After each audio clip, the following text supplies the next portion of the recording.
Good evening once again. This is Steve Vogel. It was 50 years ago tonight that what's come to be known as the Kristallnacht, Crystal Night, or the Night of Broken Glass occurred. There had been a killing of a German diplomat in Paris, and members of Hitler's National Socialist Party were ordered to seek revenge. Stormtroopers went on a rampage against Jews in Germany and Austria. Police officers and firefighters were ordered not to stop the violence and destruction. And when that night was over, nearly 100 Jews were dead, 20,000 were arrested, some 200 synagogues were burned and looted, more than 7,000 Jewish-owned stores were destroyed. For many, it was the beginning of the Holocaust. Our guest tonight is Sol Shulman, a chemistry professor at ISU, who has basically never spoken publicly of his memories of the Nazi rule and its aftermath. Dr. Shulman was born 6 years after Hitler's Mein Kampf was published and was 11 years old when World War II began. Dr. Shulman, thank you for being with us this evening. Tell me, why have you consented to speak publicly about this now as opposed to never before? Primarily because the rabbi asked me to. He said I was the only one left in the Bloomington Normal area, and I felt an obligation to tell my side of the story so people could remember it.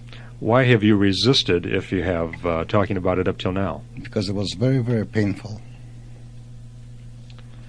You lived in what today is the very western part of the Soviet Union. What at the time that you were born was Eastern Poland, right? That is correct. It's northeastern Poland. Mm-hmm. And today it's probably the area known as White Russian. That is correct. Belarus, yeah. So it was an area that was in transition during the war. When you were a 10 years or 11 years old was when Germany invaded Poland, and when they decided to split Poland up between Germany and Russia, and then suddenly you were Polish and then you were Russian. That is correct. Tell us about the area that you lived in terms of, was it city, farm, what? It was the land was primarily virgin forests and virgin swamps. I lived in a settlement of very, very few houses. We had no modern facilities. The roads were dirt roads, swamp roads. The means of transportation was skis in the wintertime and by horse and buggy in the summertime. And we're talking about the 1930s. Were you trying to compute this with the level of comforts or development, say, in this country at the time? Where would it compare in terms of the American scale? Are we looking back turn of the century or before that, you suppose? Oh, gosh. My guess would be probably either at the turn of the century or prior to the turn of the century. We had no air conditioning, no running water, no refrigerators, no electricity. Everything we ate and everything we wore were made by ourselves. So maybe log cabin or slightly advanced beyond that? No, it was log cabin in which moss was used as insulation between logs. You lived in an isolated area, though? Yes. Mm-hmm. The nearest town was 19 kilometers, roughly 15 miles. Mm-hmm. And your nearest neighbor? Oh gosh, probably a mile or a couple miles, but it was all swamps and forests. And it was your parents and you and a sister who was 10 years younger? That is correct. And my grandmother. And your grandmother? Yes. Did you, was it basically a hand-to-mouth subsistence, or were you a commercial farm? Or? No. The farm was strictly enough to produce for our own use. We had no commercial farms. They were too small. So you really didn't have anything to trade either? No. Maybe trading between one farm family and another farm family. We lived in a river. We could catch fish, which we did. So basically you provided for yourself? That is correct. That was it. What is your memory of being aware of the partition of Poland, where you knew that the Germans were taking over part of it and the Russians were taking over the part you lived in? Really, it was almost didn't affect me. We were so isolated. We were the same people. We had no particular feeling. Didn't feel the effect of a change of government? Personally, no. I was too young and I was too removed from it. I wasn't worried about it. Were you aware, now you were Jewish in an area which did not have many Jews? That is correct. Were you aware of what the Germans, were there any rumors about what the Germans were doing to Jews? No. We had almost no communication. Personally, I was quite shielded. As a matter of fact, I knew very little about Jews except for what I was taught by my parents, and very little about that.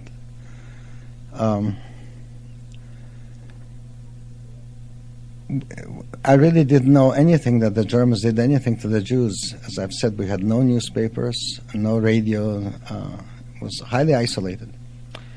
So then when the Germans moved into Russia, and their goal was to attack Moscow after taking over the western part of Russia, the western outskirts, the area where you lived was kind of in the way. I mean, that isn't that the area where the Germans really moved through?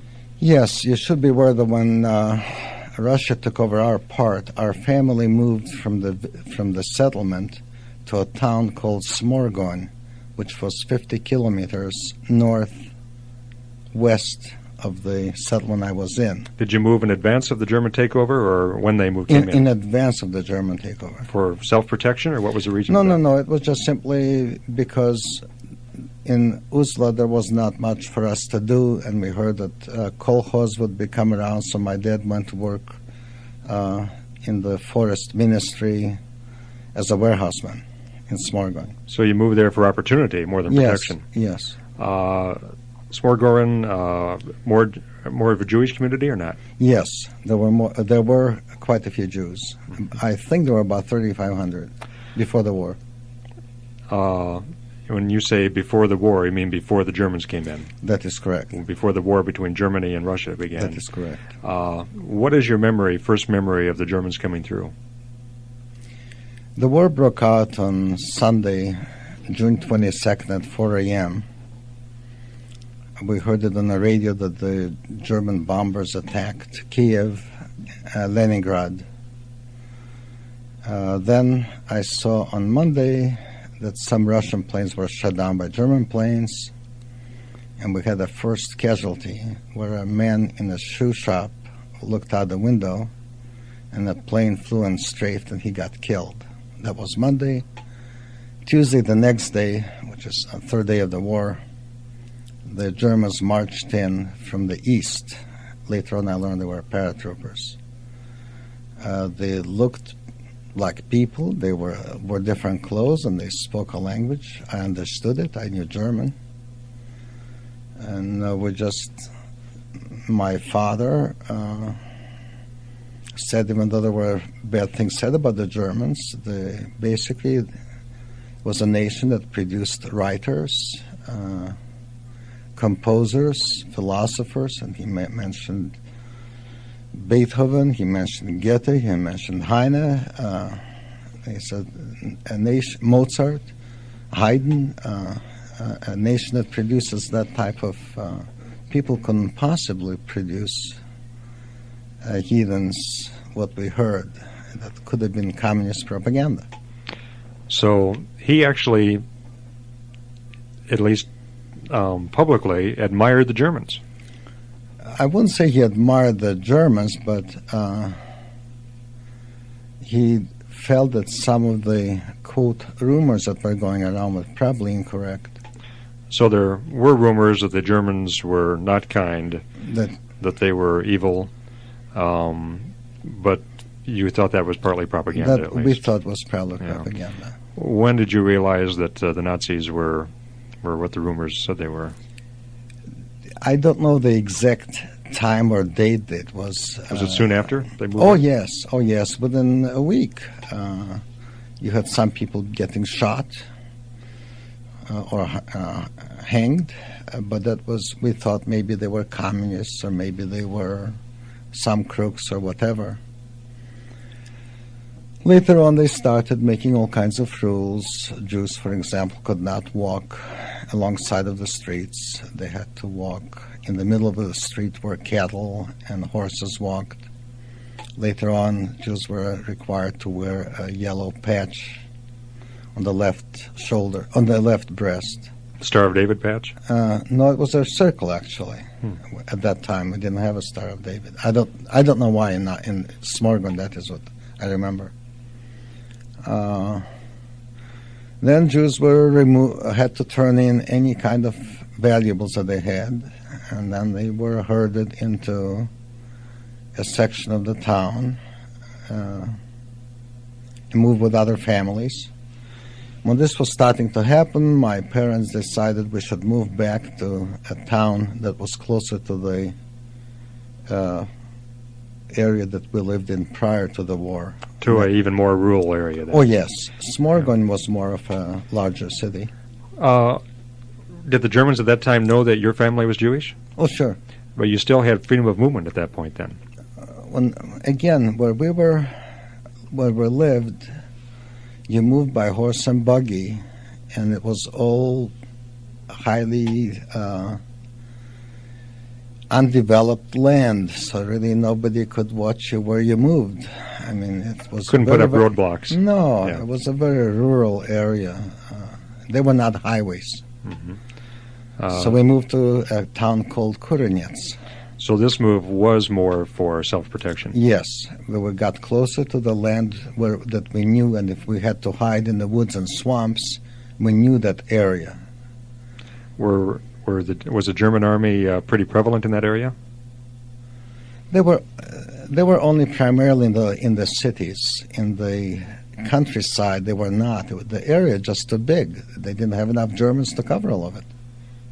Even though they brought in something like 70 divisions of Gosh, there was insufficient manpower to put a German in all the swamps and all the settlements. The Germans were only in the cities and towns, and then they would move between towns and cities. My point is, when you move from this small community to even smaller community, you didn't see, you weren't stopped by Germans and saying, who are you and where are you going? They wouldn't know those roads, the hinterlands. Yeah. So then you returned to more of a hand-to-mouth subsistence there, I presume. That is correct. We just lived on potatoes and flour. You were now 13, 14 years old? I was 13 years old. Your sister was 3 years old or so? Something like that. Yeah. 3 or 5 years. She's either 8 or 10 years younger than I am. I'm sorry, I don't remember exact. Were you in this small community? Were there other Jews there? Or Yes. Other people who had fled? Well, no, Kurenets had a Jewish community even before I fled. This was 19 kilometers from where I was born and raised, Azula. Mm-hmm. And we just simply lived in a house with another family at the outskirts of Kurenets. You recall what happened, I guess, one evening when your parents were out in the fields working. Yeah, there were quite a few intermittent killings. Here and there somebody would get shot or knifed. And because things were getting rough, or the Germans or the Gestapo would come in and take a whole bunch of Jews out to the woods and shoot them.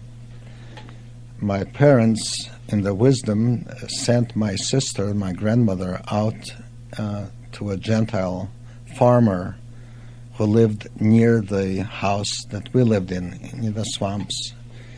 And we have agreed, in case something drastically happened, that we would meet in that swamp. Did it at the time? Did it feel like it was an imperative that they had to get out of there for their own safety? Were they expected also, or did they just show up at this Gentile's house? Well, they were good people. they knew that the Jews were being persecuted, and of course you saw them getting shot and burned, so you knew that it was happening. I'll never forget the man. His name was Philippe Missoul. Philippe take your sister and grandmother in at some personal risk to himself, then, you suppose? Oh, yeah. More than a personal risk. Had they caught him harboring a Jew, he and his family would have been shot and the property confiscated and the house burned down. Oh, no, that was more than just at considerable risk. It was his life was on the line, literally. My question then was, do you suppose your parents sent your grandmother and sister there knowing they would take them in, or do you suppose there was some communication before that? There was communication. They were good friends, and they're the ones who proposed to do that. And this one day, my mother was in one field, my father was in another field, and I stayed in a house with a lady and her two daughters. One was about 6 months old, and one was about 4 or 5 years old. The only thing I remember is the lady's name was Sofia. And the rumor was going around that a Gestapo man, a turncoat, was going from house to house and shooting Jews at random. So I told the lady that we should hide ourselves in the cellar. That's where we kept the potatoes. And she said for me to go ahead, and she would follow me shortly thereafter.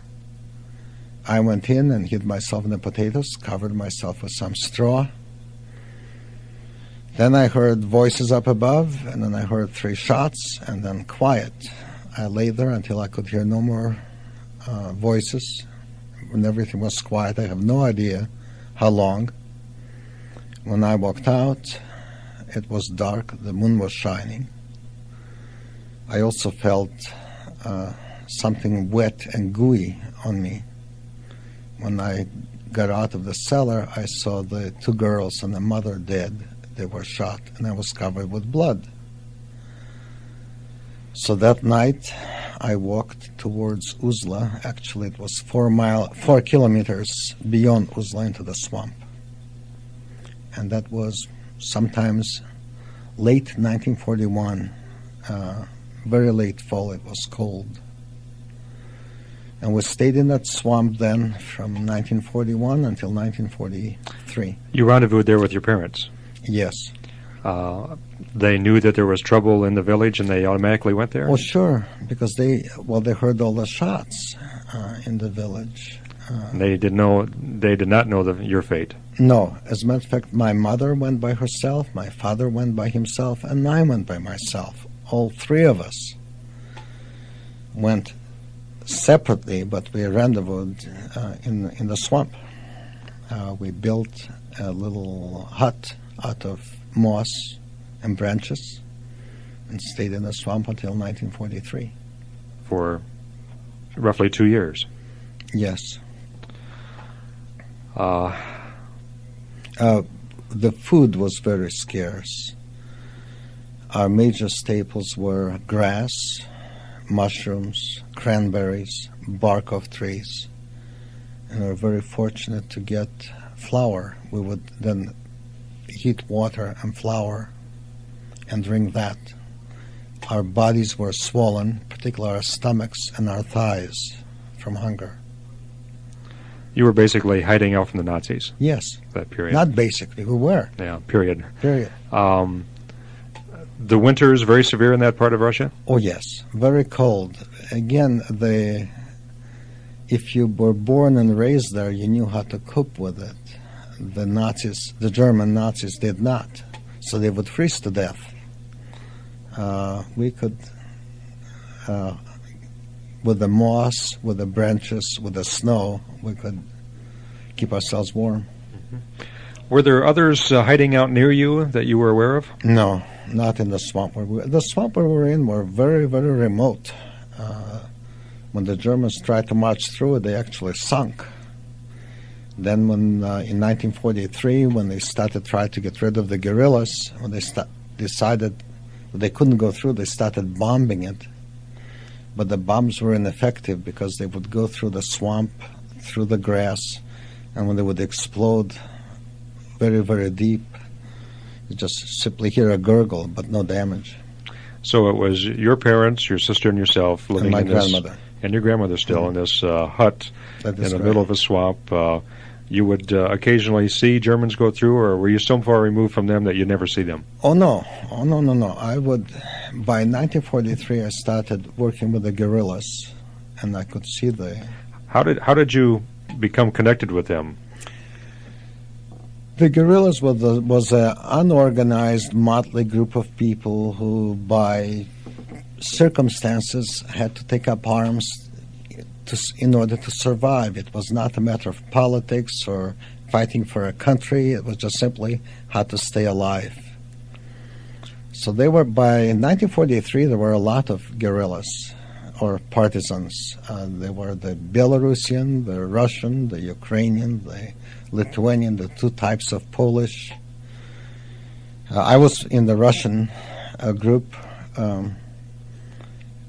Again, the only reason I'm alive is because I was blonde and blue-eyed, and my nose was not Roman. Had anybody known that I was Jewish, I would not be alive now. Either So the you Germans or our own people. So you were out among the Germans occasionally? Oh, sure. Doing reconnaissance? Doing reconnaissance and being a courier between guerrilla forces. I'm not sure I've ever met a guerrilla before. What is your single most vivid memory concerning actually being a guerrilla fighter? First time I heard the shot, I was scared silly. And there was no bravery, or at least not planned bravery. There were two things that were always foremost. One is to stay alive, and two was to get enough food. The other things were totally far removed. The killings and, the wounded people and the bodies that you saw during the war, I was almost like a zombie. It was after the war that it caused me horrendous problems, where to this day I don't do any hunting, and I couldn't kill an animal, even if I needed it for food. That is the sight of blood on somebody else causes me to pass out. On myself, the blood doesn't bother me, but God forbid if somebody cuts himself. So to this day, it's bad. But at the time, it was survival. At that time, it was strictly, how do you stay alive? How do you get enough food? But this desire to live was so strong. It was just, and I hate to say it, but whenever you heard a shootout, and even if you saw somebody fall, you said, "Thank God it wasn't me." It was almost a brutal dog-eat-dog type a life. When we think about the resistance or guerrilla efforts in terms of Western Europe, we think of something that was highly orchestrated. They were getting radio contact from Britain and all that. There was nothing like that on the Russian side. No. Until 1943, it was the first arms that were obtained were by simply killing auxiliary policemen and taking their rifles and the knives. And we had all kinds of different, different guns. We had Russian, we had German, we had Czech, and we had Belgian. Those were the foremost common. Were there any attempts to sabotage the German transportation and all that, though? Oh, yes, all the time. As a matter of fact, in 1944, when the big push started, the rail line from Minsk to Molodechno, which is roughly 110 kilometers, not a single meter was left intact. It was blown up in one night by the guerrillas. So no, the German army couldn't do anything as far as the guerrillas. We had huge fatalities. most of the people that I was in at the beginning of the war were dead by the end of the war. And you were wounded. When I was wounded. How did that happen?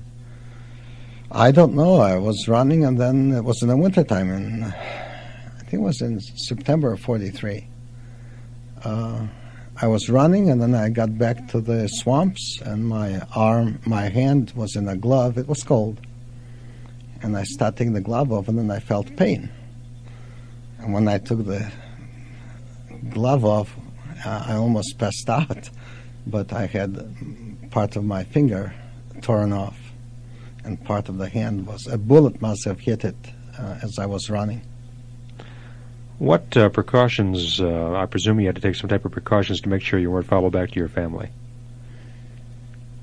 Okay, first of all, you walked in areas where unless people knew the terrain intimately, they could not go through it. Because of the swamp? Because of the swamp. Even in the wintertime?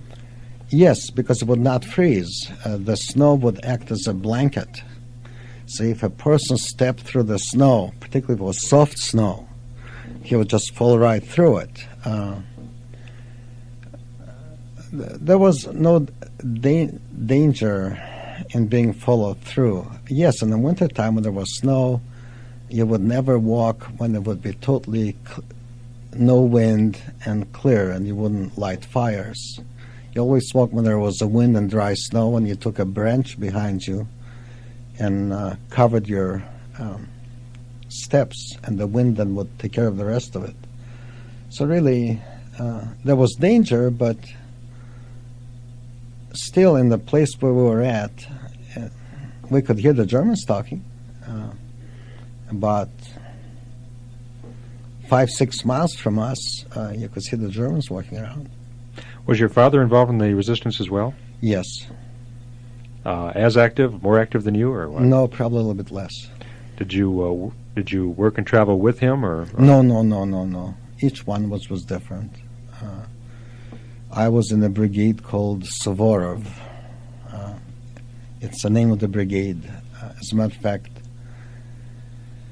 the commander of the brigade became the prosecutor after the war, and it was thanks to him that the guy let me go to Poland and take my family with me. It was after the war. When you were part of the resistance, and because of your blonde hair and all that, you were able to go into some of the communities then and see what the Germans are doing firsthand. That's correct.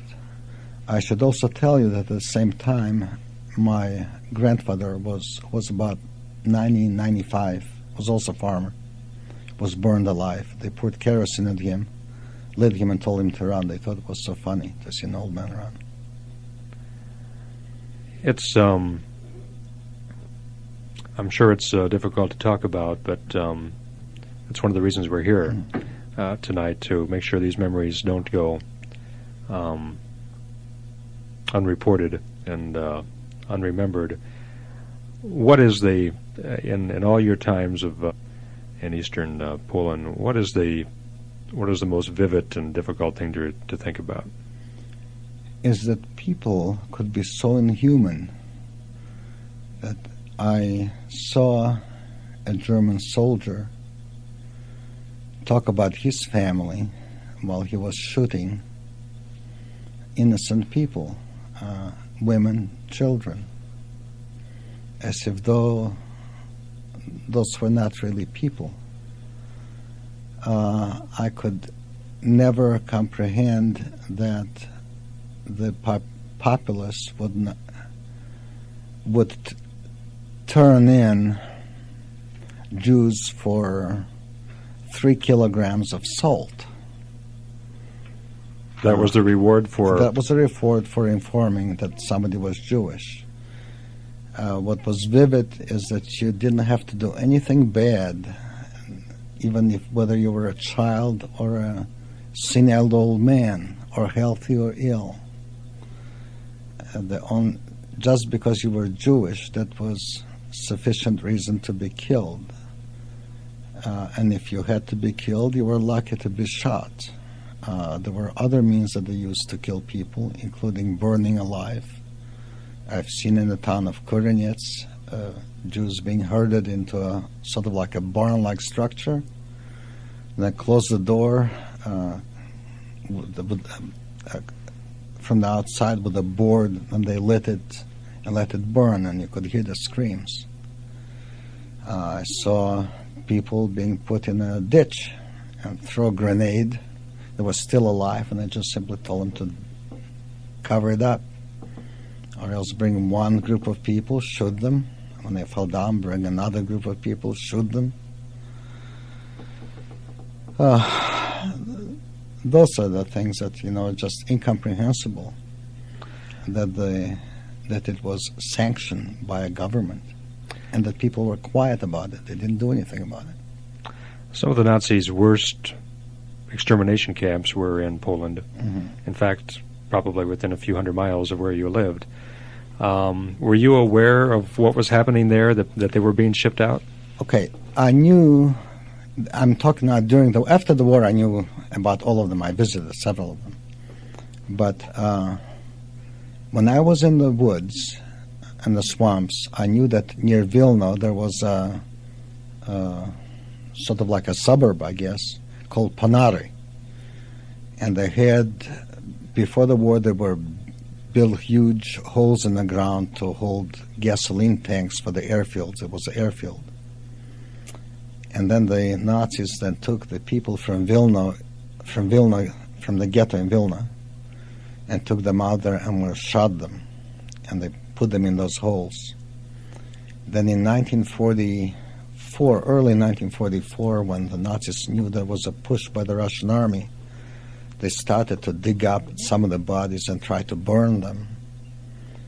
They would put a row of logs, then a row of bodies, then pour some oil of some kind, some fuel, then another row of logs, and another row of bodies, and then would light it, and the stench was horrible. Furthermore, the bodies by that time were partly decomposed, and they used to use, I don't know what it's called in English, it's on a pole, a long hook that loggers used to move logs on the river. In Russian, it used to be called busak, and they used to take that and dig the bodies out. And they were doing this to destroy the evidence of what they had done? I have no idea. I have no idea why they did it. But I do know that they were doing that because I could hear the smell of it. What would you go back and tell your mother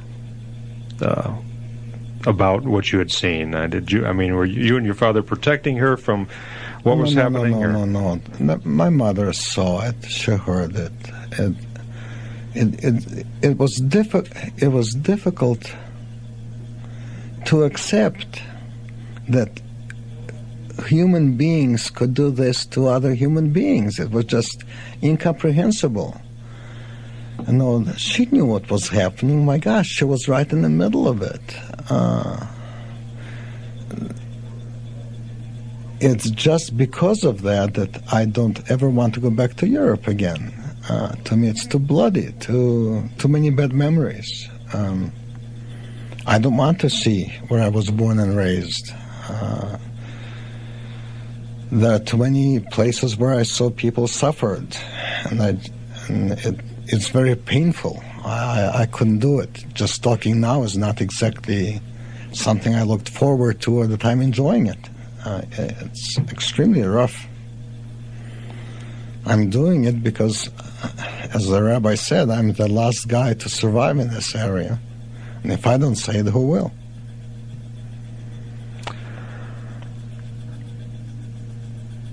Just to continue your story, eventually the tide of the war turned, and the Russians advanced to the west and reclaimed your area from the Germans. Yes, in 1944, in June, as a matter of fact, to be exact, June 22nd, the exact anniversary, we got combined with the regular Russian army. And because I was young and because I was a guerrilla, they let us stay in Smorgon for about a year, and then my former commander of my brigade arranged it so I could go with my immediate family my mother, my father, my sister, my grandmother, to Poland, Łódź. We stayed in Poland for 1 month, and then we went to Berlin, Germany, the British sector, where we got passports. And then I worked for the UN RRA, that's United Nations Relief and Rehabilitation Administration, in a transition camp, sorting DPs, displaced persons, to make sure that they were a real displaced person and not Nazis or who were masquerading as displaced persons traveling on false papers. Because I did know several languages. And then eventually you immigrated to the United States, obviously. That is correct.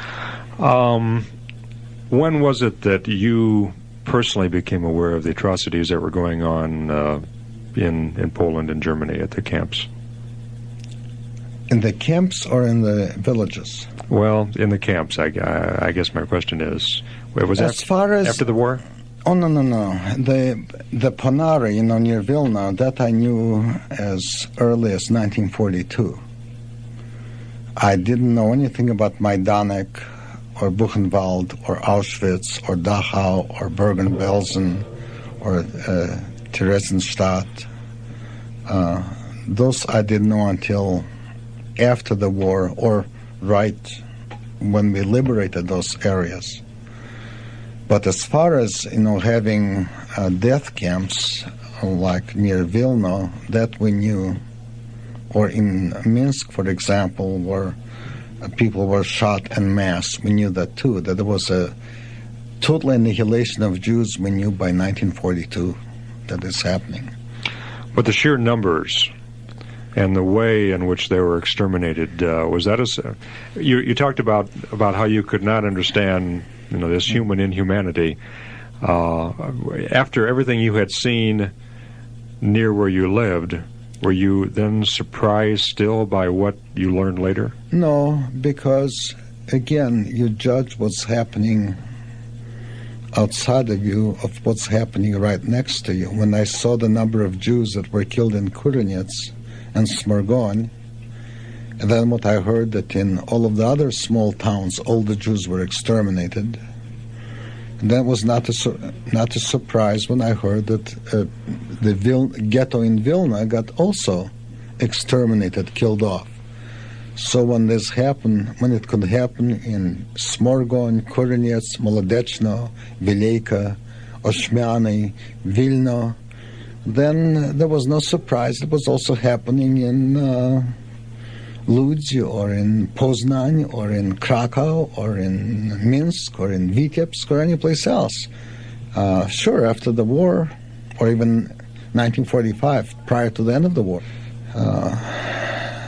So no, it was not a shock. I knew it was. Because it happened to us, and we were not really that much worse than anybody else. So if it happened to us, why shouldn't it happen someplace else? Many of the displaced persons that you dealt with when you worked for the United Nations obviously had to be survivors of these camps. Yes. But we also caught some former guards who tried to masquerade as DPs. Probably had some help in that, didn't you? Oh, yes, and I enjoyed it.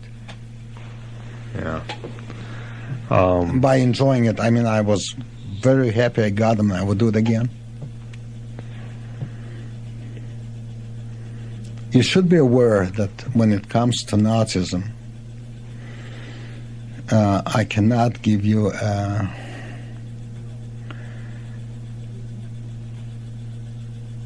dispassionate discourse, highly objective dissertation.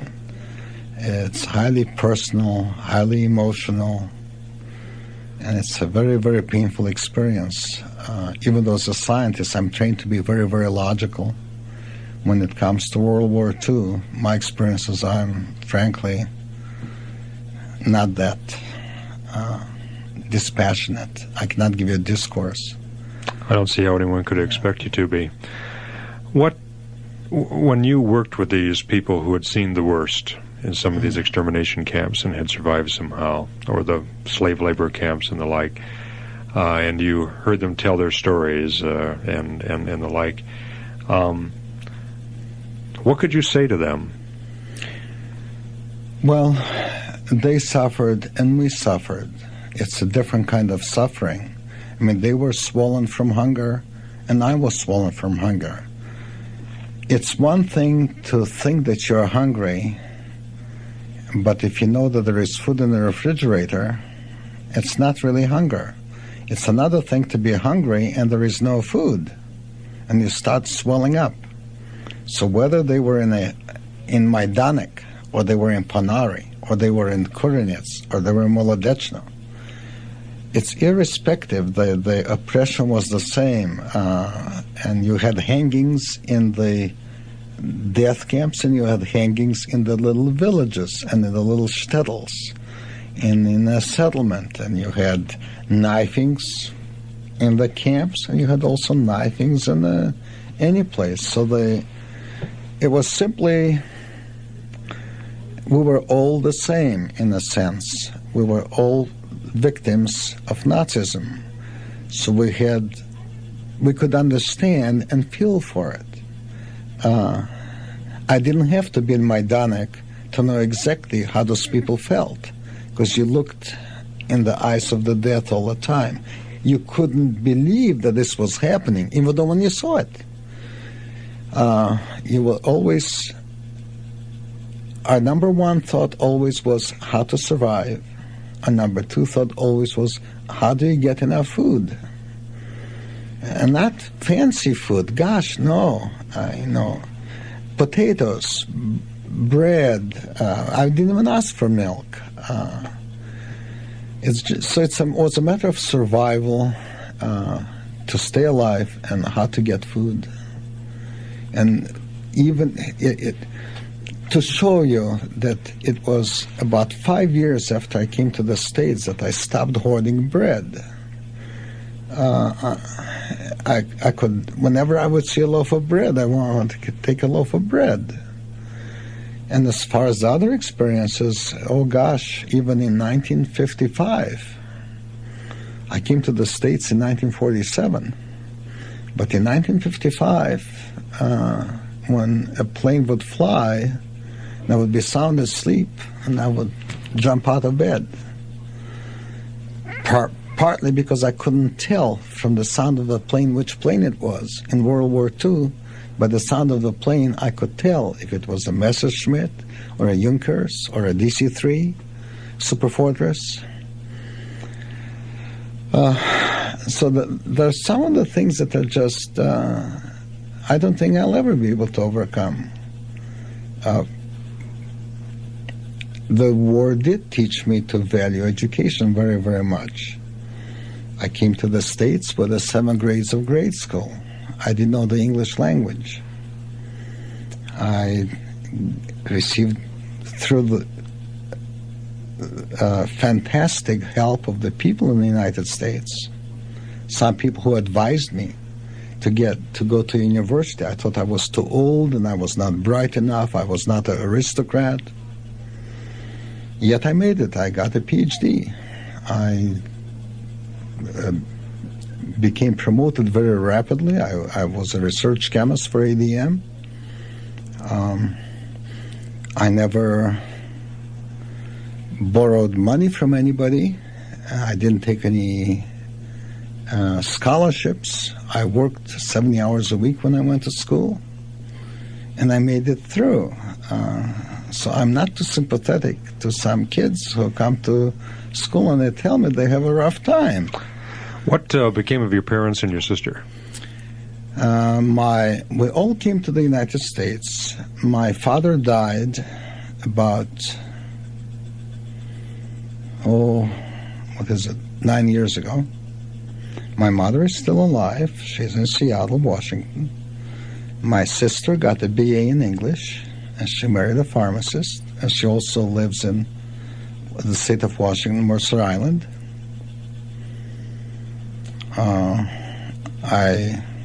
talk to my mother once a week, and I visit her at least twice a year. And I do speak to her in any of the 6 languages. And I enjoy it. Is when you have a family get-together with your mother and your sister, do you talk about what happened to you, or do you purposefully not talk about it? We don't talk about the gory stuff. We do not talk about Sophia and her 2 daughters the way they were shot. We will talk about what a wonderful country this is, and compare this and compare to what it was. We always say, well, we wished Grandpa was alive so he could see that. But as far as to go into detail of the killings and of the persecution, no. I try not to talk about it or to think about it too often. The only times it hits me hard when I see a Nazi or the ultra-right on their rampages with super races and all of that. Related to that very question, you enjoy the freedom that this country represents, the opportunity. Part of that freedom, of course, is freedom of expression. That is correct. And just because that exists, we sometimes have Nazis walking on the streets of this very community that you live in. Once a year they come here to commemorate one of the American Nazi founders. That does not make you feel good, or does it? No, you see this, okay. For this type of people, I have absolutely no sympathy. And it's that the majority of the people in Germany were not Nazis, yet a small number took over. And look what they did. I hope I never ever meet a Nazi in a uniform in front of me. I don't think I could control myself. And if anybody ever comes to my house, I'll get a baseball bat and just bash his head in. I'm sorry. You're basically asking, let's say if I was a parent of a boy that Gacy did it in, and you ask me what would happen if you would come over to my house for dinner. Well, Gacy did not do let's say if I was a parent of a boy that Gacy did it in, and you ask me what would happen if you would come over to my house for dinner. Well, Gacy did not do. The guy was what the Nazis did. And anybody who comes up and says that, this is just freedom of speech, this is my freedom of expression, that I have a right to do anything I want to, I feel they ought to have a right to take the consequences. Yes, I am free to take a baseball bat and hit every other 5th person on the street. But then I should be able to take the consequences for it too. We do have liberty and freedom, but it's not absolute. We have to be responsible for our freedom and for our liberty. I am free so long as I do not infringe upon other people's freedom. I am free to drive on the right side of the street, but I'm not free just because I feel like it to drive on the left side of the street when everybody else drives on the right. Yet your feelings about the Nazis and what they represent is so strong that you simply could not recognize their right to freedom of expression. No, absolutely not. What has your experience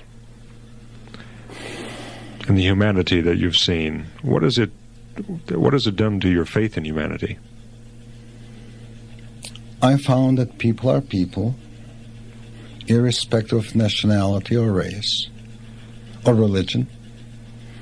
There are good people and there are bad people. If a large number, the majority of the people, are apathetic and they become indifferent to inhumanity or to horrible deeds, or if it's sort of not necessarily supported but sort of ignored, then you have problems. And God forbid, if we permit things like this could happen, then we could conceivably have another Holocaust. And the reason I'm talking is just that, to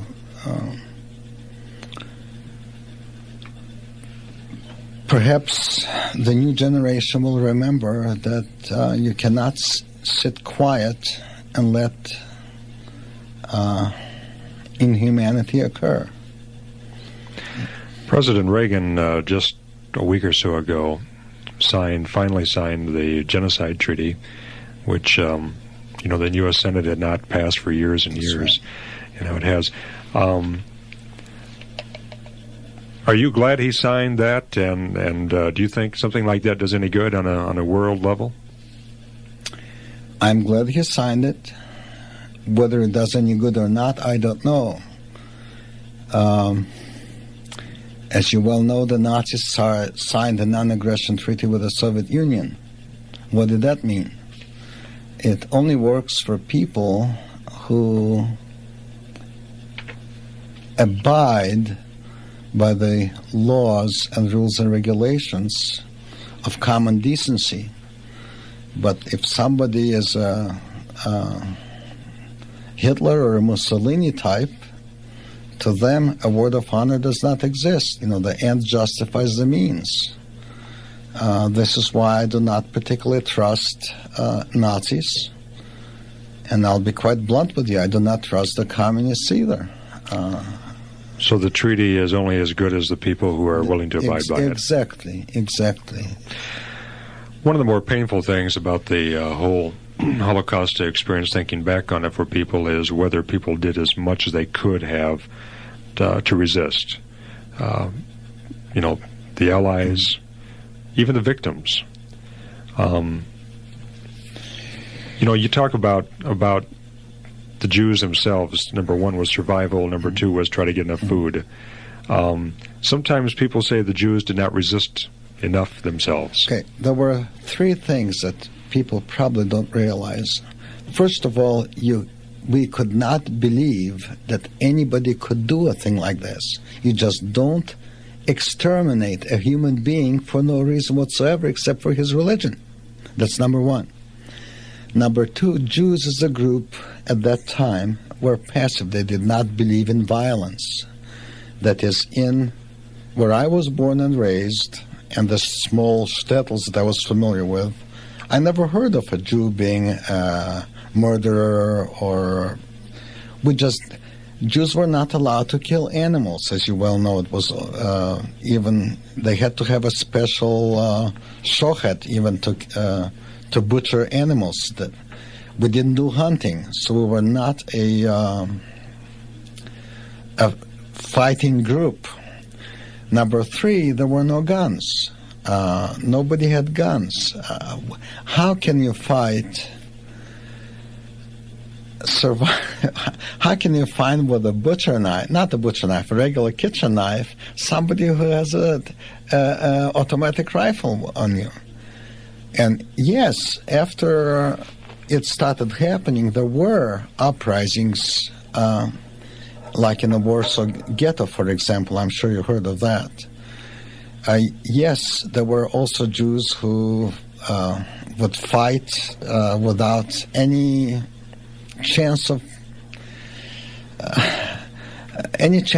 even getting to a draw. How can you fight a tank? Now, yes, the guerrillas did sometimes get TNT tied around themselves and threw themselves under the tank, and they got blown up, and the tank got blown up.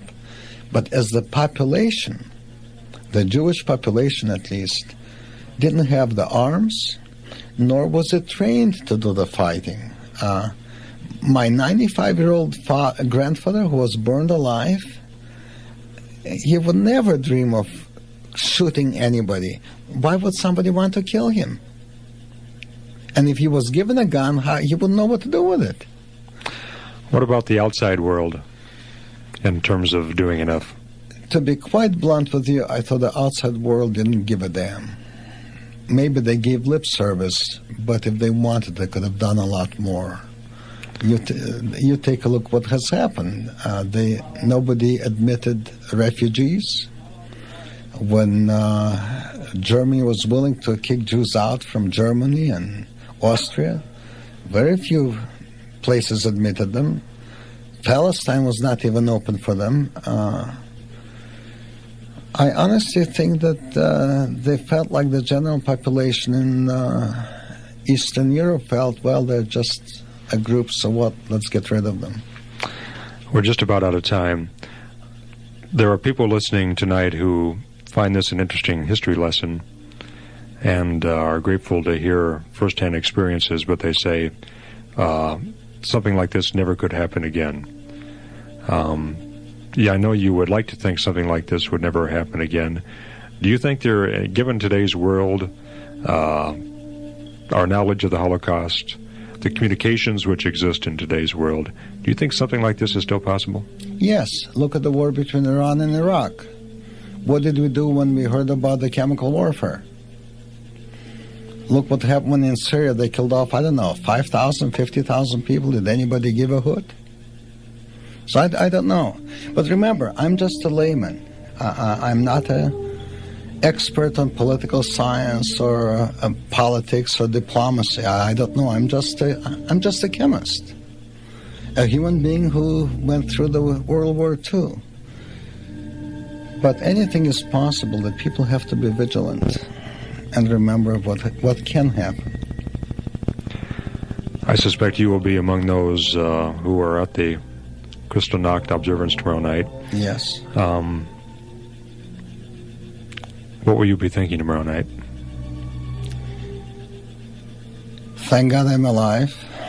Thank God I'm in the United States. Thank God I'm an American citizen. And I hope it never happens again. We've been talking with Saul Shulman, who is a chemistry professor at ISU and whose memories of the Nazi era in Poland and Western Russia are very vivid. I'm Steve Vogel. Thank you for being with us.